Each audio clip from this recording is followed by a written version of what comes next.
ආදරණීය දුවේ පුතේ, අද අපි 10 ශ්‍රේණියේ 4 වෙනි පාඩම ශ්‍රී ලංකාවේ පැරණි සමාජය කියන පාඩමේ මුල් කොටස සාකච්ඡා කරමු.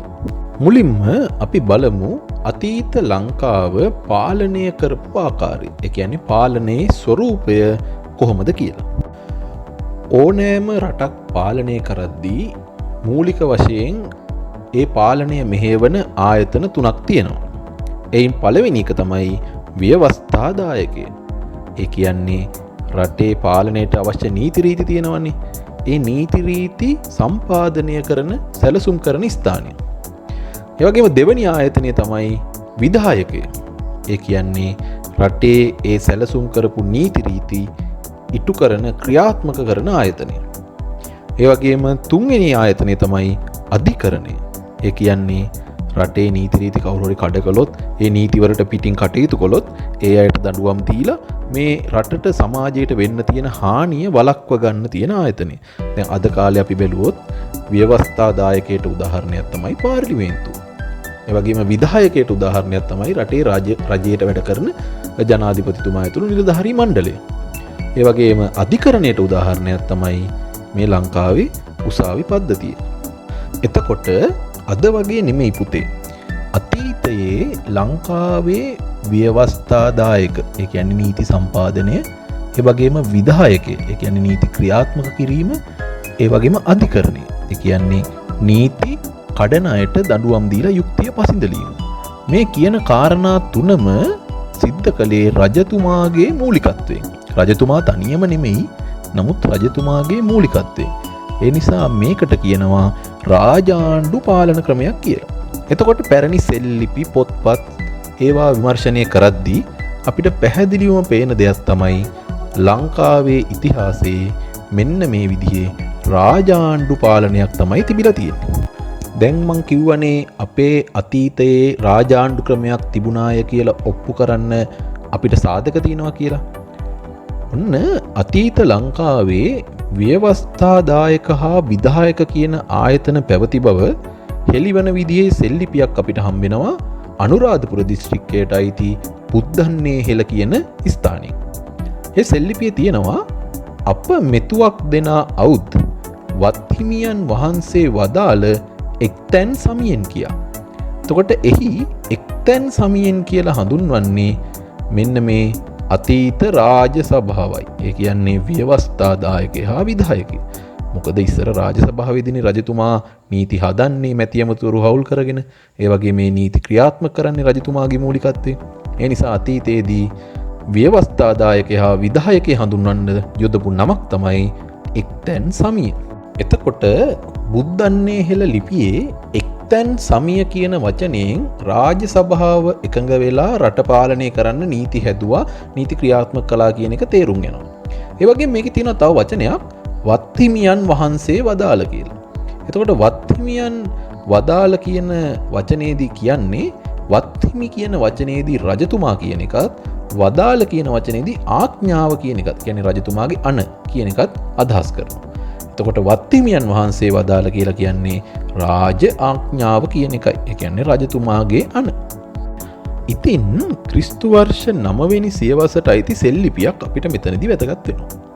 අනුරාධපුරයෙන් හම්බෙන මෙම සෙල්ලිපියේ තියෙනවා සභායෙන් ආ මැණික්ගමු උදෙහි ඉසා නිකවැලි සෙනු ඉසා කියලා. එතකොට මේ දැක්වෙන පරිදි මෙම මැණික්ගමුවේ උදය කියන කෙනයි නිකවැල්ලේ සේන කියන කෙනයි අධිකරණ නිලධාරී. එතකොට ඒ කාලේ අධිකරණයට කිව්වේ සභාව කියලා. එතකොට මේ මහින්දාරාම කියන මෙහෙණි ආරාමයේ ඉඩම් ගැටලුවක් निराකරණය කළා ඒකට අවශ්‍ය නීතිමය කටයුතු කරන්න මේ මැණික්ගමුවේ උදය කියන ඒ වගේම නිකවැලියේ සේන කියන නිලධාරීන් දෙන්න අධිකරණයෙන් ඇවිත් තියෙනවා. එතකොට ඒ කාලේ අධිකරණයට මම නැවතත් කියනවා සභාව කියලා කිව්වා කියලා අපිට මේ සෙල්ලිපියෙන් ඔප්පු වෙනවා. ඒ අනුව දැන් අපිට පැහැදිලි අතීත ලංකාවේ ව්‍යවස්ථාදායක, විධායක, අධිකරණ කියන කටයුතු රජතුමාගේ මූලිකත්වයෙන් සිද්ධ වුණා කියන එක. ඒ වගේම ඒ කාලයට සම්බන්ධ තවත් සෙල්ලිපියක් අපිට හම්බෙනවා මැදිරිගිරිය. එතකොට මැදිරිගිරියේ පදහනගර ලිපියේ සඳහන් වෙනවා දෙවන සේන රජතුමා එම පදහනගරයට පූජා කරපු ඉඩමක නීතිමය කටයුතු ඉෂ්ට කරන්න මහලේ කස්බා කියන්නේ කාශ්‍යප කියන මහලේකම්වරයා. මහලේකම් කියලා කියන්නේ රජමාලිගාවේ ලේඛන කටයුතු සම්පාදනය කරන ප්‍රධානියා. එතකොට දැන් අද කාලේ වගේ ගත්තොත් රාජ්‍ය ලේකම්. එතකොට මේ මහලේ කාශ්‍යපතුමා රජතුමාගේ අනින් දෙවනි සේන රජතුමාගේ අනින් මැදිරිගිරියේ පදහනගරයකට ඇවිත් එම පදහනගරයට ඉඩම් පූජා කිරීමට අදාළ නීතිමය කටයුතු කරලා තියෙනවා. දැන් අපිට පැහැදිලි වුණා අතීත ලංකාවේ ව්‍යවස්ථාදායක විධායක සහ අධිකරණ කටයුතු. ඒ කියන්නේ අතීත ලංකාවේ වචන වලින් ගත්තොත් එක්තැන් සමිය. ඒ කියන්නේ ව්‍යවස්ථාදායකය හා විධායකය. ඒ වගේම සභාව. ඒ කියන්නේ අධිකරණය. මේවා සිද්ධ වෙච්ච ආකාරය. ඊළඟට අපි බලමු මේ කාලේ ප්‍රාදේශීය පාලන කටයුතු ඒ වගේම රජතුමාට සහාය දුන්න නිලධාරීන් කොහොමද අපිට අඳුරගන්න ලැබෙන්නේ කියලා. එතකොට මේකෙදි අපිට වැදගත් වෙනවා වසභ රජතුමාගේ කාලෙට අයිති වල්ලිපුරම් රන්සන්නස. එතකොට මේ වල්ලිපුරම් රන්සන්නසට මෙන්න මෙහෙම විස්තරයක් ඇතුළත් වෙනවා. සිද්ධ මහරජ වහබය රජෙහි අමෙතේ ඉසිගිරියේ නකදිව බුජමෙනි බඳකර අතනෙහි පියංගුක තිස්ස විහර කරිතේ. එතකොට මේ අදහසට අනුව වසභ රජතුමාට ඇමතියෙක් ඉඳලා තියෙනවා ඉසිගිරි කියලා. ඒ ඇමතියා මේ කාලේ නකදිව එහෙම නැත්නම් යාපනය පාලනය කරන්න පත් කරලා තියෙනවා. එතකොට ඒ ඇමතියා යාපනයෙන් ලැබිච්ච ආදායමෙන් එම ප්‍රදේශයේ විහාරස්ථානයක් ඉදි කරලා තිබෙනවා. එතකොට මේ කාරණයට අනුව වසභ රජතුමාගේ කාලෙ වෙද්දී දුර බැහැර පිහිටි ප්‍රදේශවලට රජතුමාට හැම වෙලේම යන්න අපහසු නිසා එම ප්‍රදේශ කොටස් වලට බෙදලා ඒවා පාලනය කරන්න වෙන වෙනම නිලධාරීන් පත් කරලා තිබ්බ බව අපිට පැහැදිලි වෙනවා. ඒ වගේම එම නිලධාරීන් එම ප්‍රදේශවල බදු එකතු කිරීමේ කටයුතු, ඒ වගේම එම ප්‍රදේශවල සංවර්ධන කටයුතු රජතුමාගේ උපදෙස් හා අනුදැනුම පරිදි සිදු කරපු බව මේකෙන් අපිට පැහැදිලි වෙනවා. එතකොට ඒ වගේම අපිට පේනවා අතීතයේ ග්‍රාමීය ප්‍රදේශ පාලනය කරන්න පහළ මට්ටමේ පරිපාලන ඒකකයක් තිබිලා තියෙනවා. ඒකට කියන්නේ දසගම් මැත්තන්ගේ මණ්ඩලය කියලා. එතකොට අපිට මේ ගැන ඔප්පු වෙනවා කළුදිය පොකුණ සෙල්ලිපියෙන්. ඒක තියෙන්නේ මාතලේ දිස්ත්‍රික්කයේ. එතකොට මේ කළුදිය පොකුණ සෙල්ලිපියේ තියෙනවා මේ කළුදිය පොකුණ කියන විහාරයේ යම්කිසි ගැටලුවක් ඇති වුණොත් එම ගැටලුව විසඳන්න ඒ අවට ගම් 10 නායකයන් රැස් වෙලා කටයුතු කරන්න ඕනේ කියලා. එහෙම නැත්නම් දසගම් මැත්තන් රැස් වෙන්න ඕනේ කියලා. එතකොට මේකෙන් අපිට ඔප්පු වෙනවා අතීතයේ ගම්මානවල යම්කිසි ගැටලුවක් මතු වුණාම ඒ ගම්මානවල නායකයන් 10 දෙනෙක් එකතු වෙලා එම ගැටලුව විසඳන්න තීන්දුව తీරන අරගෙන තියෙනවා. එතකොට මේක තරමක් දියුණු පරිපාලන ක්‍රියාවලියක් අතීත ශ්‍රී ලංකාවේ තිබ බවට හොඳ සාධකයක්. රජ කෙනෙක් රට පාලනය කරද්දී එතුමාගේ වගකීමක් තමයි රටේ ජනතාවගේ සෞඛ්‍ය පහසුකම් සුබ සාධනය වැඩි දියුණු කරන එක.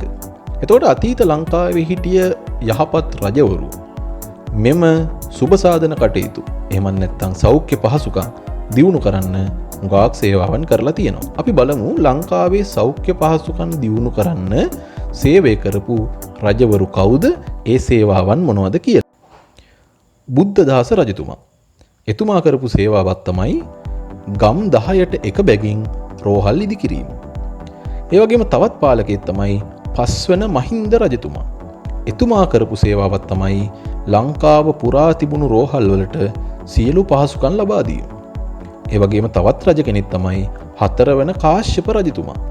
එතුමා කරපු සේවාවක් තමයි අනුරාධපුරය සහ ඒ අවට පැතිර ගිය දරුණු උණ රෝගයකින් ජනතාව බේරගන්න උණ රෝහල් ඉදි කිරීම. ඒවට ඒ කාලේ කියලා තියෙන උපසග්ග රෝගනාශ කියලා.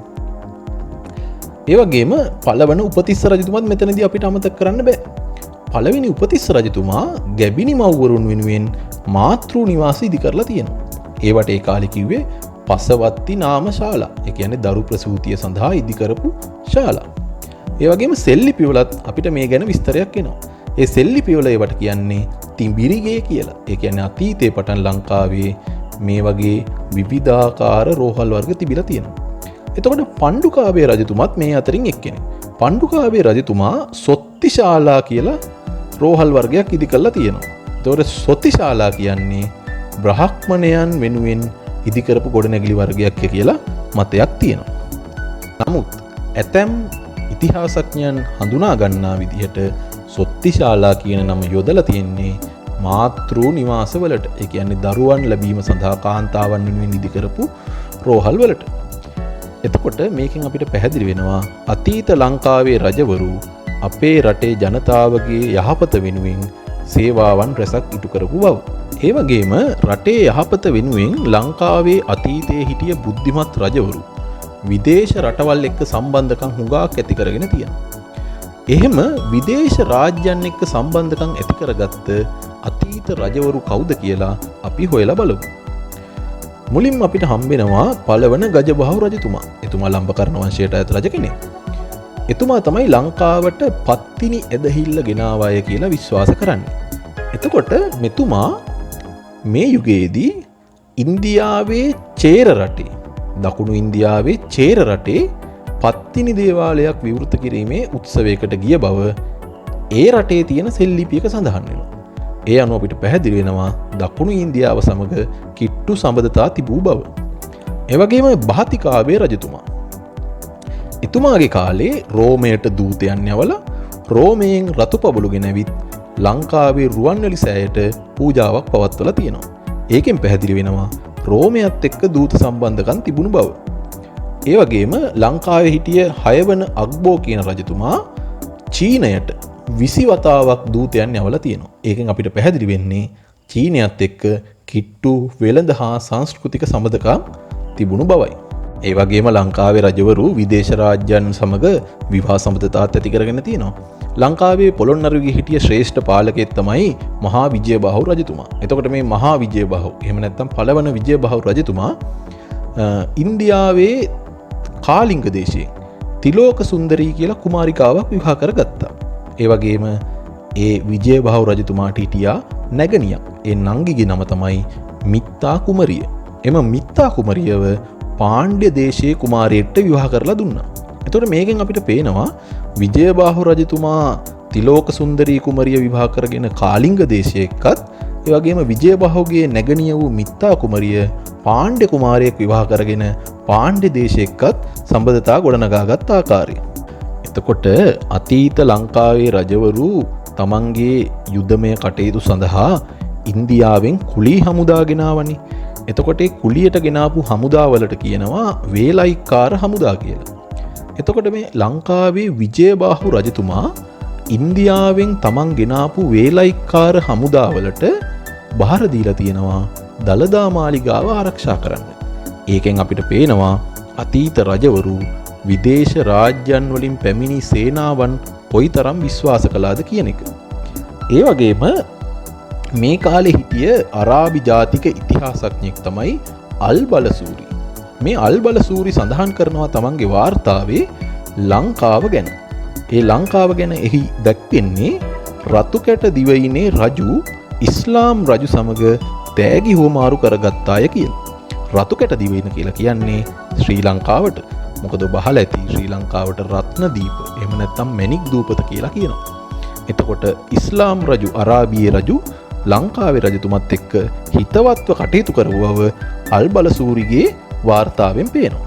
දැන් මේ සියලු කරුණු වලින් අපිට පැහැදිලි වෙන්නේ අතීත ලංකාවේ රජවරු ව්‍යවස්ථාදායක විධායක අධිකරණ කියන මේ අංශ තුනම යටතේ ක්‍රමවත් පාලනයක් ලංකාවේ ගෙනිච්ච බව. නමුත් අතීතයේදී ව්‍යවස්ථාදායක විධායක කියලා වෙන වෙනම නම් ආයතන තිබුණේ නැහැ. ඒ වෙනුවට තිබුණේ මම කලින් කිව්වා වගේ එක්තැන් සමිය කියන ආයතනය. ඒ කියන්නේ රාජ්‍ය සභාවේ එකඟතාවය. ඒ වගේම අධිකරණයේ විදිහට අතීතයේ තිබ්බේ සභාව කියලා ආයතනයක්. ඒ වගේම අපි කතා කළා ලංකාවේ රජවරු රට පාලනය කරද්දී රටේ ජනතාවගේ යහපත වෙනුවෙන් කටයුතු කරලා තියෙන හැටි. ඒ වගේම අපි කතා කළා ලංකාවේ බුද්ධිමත් රජවරු විදේශ රාජ්‍යයන් සමග බොහොම සුහදව කටයුතු කරලා තියෙන ආකාරය. ඒතර මේකෙන් පේනවා අපිට ලංකාවේ අනුරාධපුර පොළොන්නරු යුගවලදී හොඳ රාජ්‍ය පාලනයක් පැවති බව. හොඳයි. අද අපි කතා කළා 10 ශ්‍රේණිය 4 වෙනි පාඩම යටතේ අතීත ලංකාවේ රාජ්‍ය පාලන කටයුතු සිදු වූ ආකාරය පිළිබඳ තොරතුරු කිහිපයක්. ඒ පාඩමට අදාළව ප්‍රශ්න කිහිපයක් ඔබට දැන් තිරේ දිස් වෙනවා. එම ප්‍රශ්න පිටපත් කරගෙන එම ප්‍රශ්නවලට හොඳින් පිළිතුරු සපයන්නේ කියලා මම ඔබගෙන් ඉල්ලා හිටිනවා. ඒ වගේම මේ ඊළඟ වීඩියෝ එකෙන් අපි කතා කරන්න බලාපොරොත්තු වෙනවා අතීත ලංකාවේ ආර්ථික කටයුතු සකස් වෙලා තිබූ ආකාරය. එහෙනම් ඔබ සියලු දෙනාටම බොහොම ස්තුතියි. ආයුබෝවන්.